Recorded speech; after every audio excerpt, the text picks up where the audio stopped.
Are you panicked at all? Do you have frustrations after tonight's game? Is this just kind of what we talked about with Lapierre the other day, where there's just going to be some growing pains when you're adjusting to a new coach coming in? Well, I'm not panicked. I'm not mashing the panic button. I mean, there's nothing but time ahead of tonight. But I mean, for a team that is supposed to have made these additions and the new coach and whatnot, it's like, what am I supposed to feel right now after that game? Am I supposed to be impressed by anything? Like, you're supposed to be heads and shoulders above the team you're playing. And for an hour of play straight, 60 minutes, you can't muster a single goal against that group. Like, I'm not impressed whatsoever. You've had nothing but time to prepare for this. You should have been ultimately jacked up to play for this new coach, brand new season, new group, like throw the kitchen sink at them. And it just, I'm not saying that the effort wasn't there, but there was nothing to speak of as far as positivity. Like, tell me something they did really well. Tell me something you're impressed by. Tell me something that was positive. I saw next to nothing.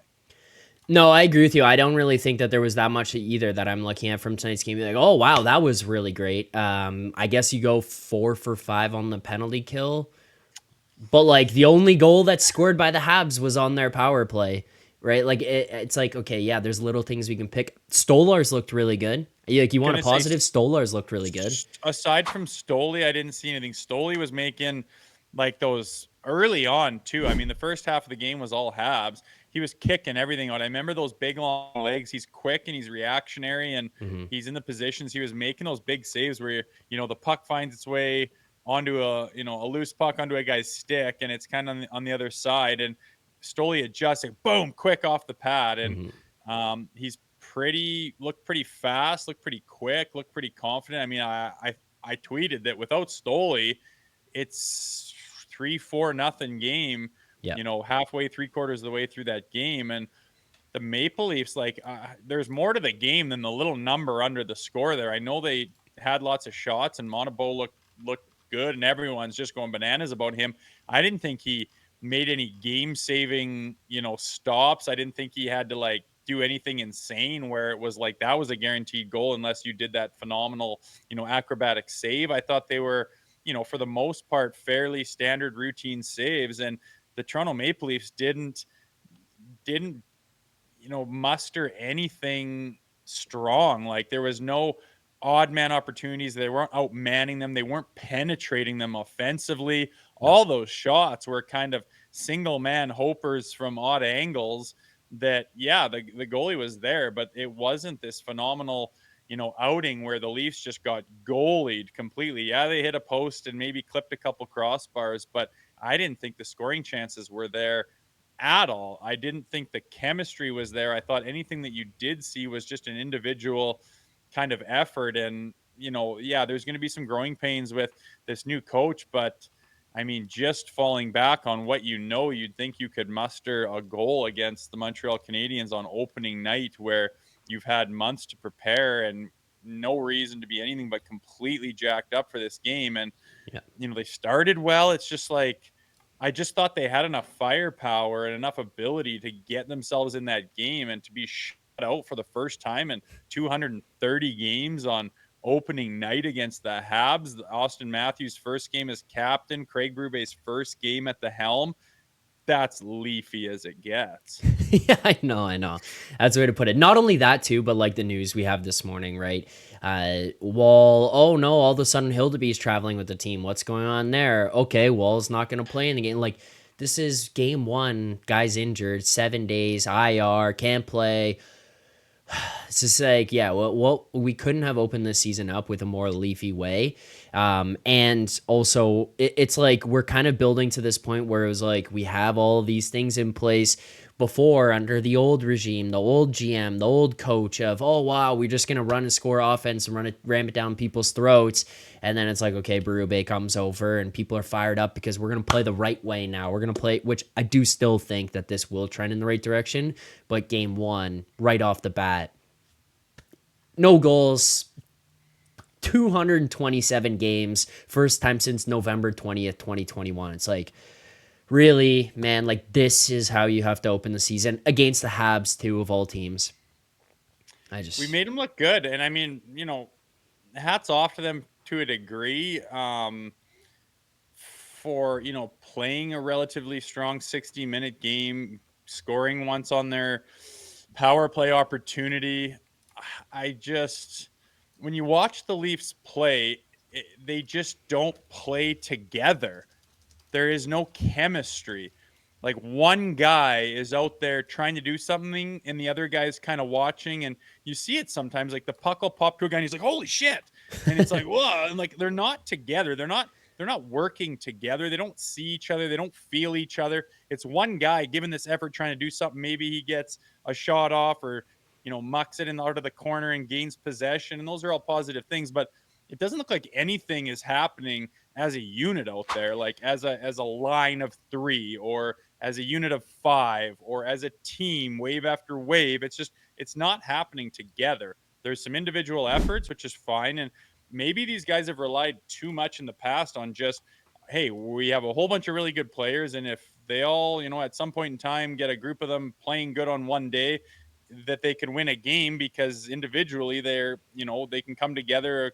Three guys have a good game and they can, pull one off and beat Buffalo or something. But this was just, they've got a long ways to go. And I think we'll look back at tonight and it'll be in the rear view mirror and it won't mean anything. And you'll say, oh, yeah, remember how they started like that. But I mean, that hasn't happened yet. And all we can talk about is what happened tonight. And I'm just at a loss for how little I saw of positive moves being made out there. It just looked like nobody was on the same page. I'm not knocking the effort of the guys. That would be easy to say, but they were all trying out there, but it wasn't together and it wasn't as a unit. And they all looked like, little splashes of individual efforts. Fine. But like, how many quality scoring chances did they have? The best one they had was with 5 seconds left in the game. I mean, that kind of says it all to me. I just yeah. didn't see. It just looked like they were not in the same really. They just never got in the game. They weren't up to snuff. They weren't at the level that the Montreal Canadiens were. And again, they're supposed to be heads and shoulders above that team. I dumped my account on them minus 1.5. Figured they could beat that team by 2 easily with all the In their reasons sleep. for them to be fired up. Yeah. And they couldn't muster a single goddamn goal. In my opinion, they could barely muster a scoring chance. I don't know what the official scoring chances were, but I didn't. There was no time where I almost kind of popped off the couch and said, there it is.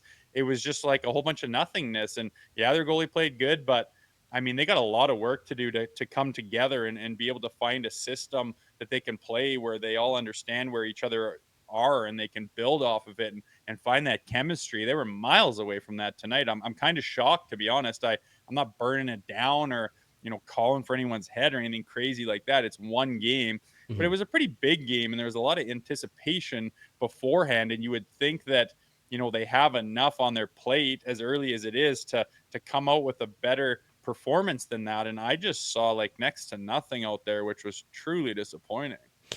Yeah, it's a like the fact that they came out this way in this game is also extra strange, and to lack the things that you've mentioned, because I don't disagree with anything about the chemistry and being able to build those things and put it together and kind of look like a unit.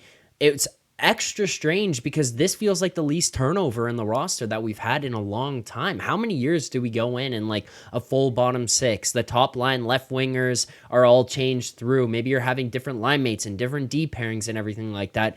Though it felt like this was actually very well kept together from previous years. There's 2 new defensemen in there, Chris Tanev alongside Morgan Riley, and then you throw in on the other end Oliver Ekman-Larsson. The rest is the same. You inject Pacioretty and Lorentz, the rest is the same. It should have all been there. But then also on top of that, and to build off of it, is a point that Nick actually made. So I'm not going to just kind of steal this from him and claim it as my own, but give credit where it's due, is that was very playoff-esque. How often did we look at this game, and I kind of opened with it a little bit too, was yeah, there's a lot of shots on goal on net there, Rosie. You go look at the box score. Great. 40 what? I think 46 shots on goal. congratulations. It doesn't mean jack shit if they're shots from the outside slot, and it's like you get a couple here and there where they're kind of somewhat in tight, but they never really feel that dangerous. You're never really generating too much or getting too many bodies in front of the net and having that kind of stuff. And it's like, well, what are we doing? Like, this is just a flashback to playoffs of years past, and that's where things just become like Groundhog Day, I think, for Leafs fans. Like, well, we run it back. Like, it's just, it feels the same. You know what I mean? For more content just like this, including game previews, post-game live shows, Leafs Morning Take, Monday through Friday with Nick Alberga and Jay Rosehill with special guests, as well as instant reaction videos. Make sure to be subscribed here to the Leafs Nation YouTube channel. Turn on notifications so you don't miss anything, and drop a like.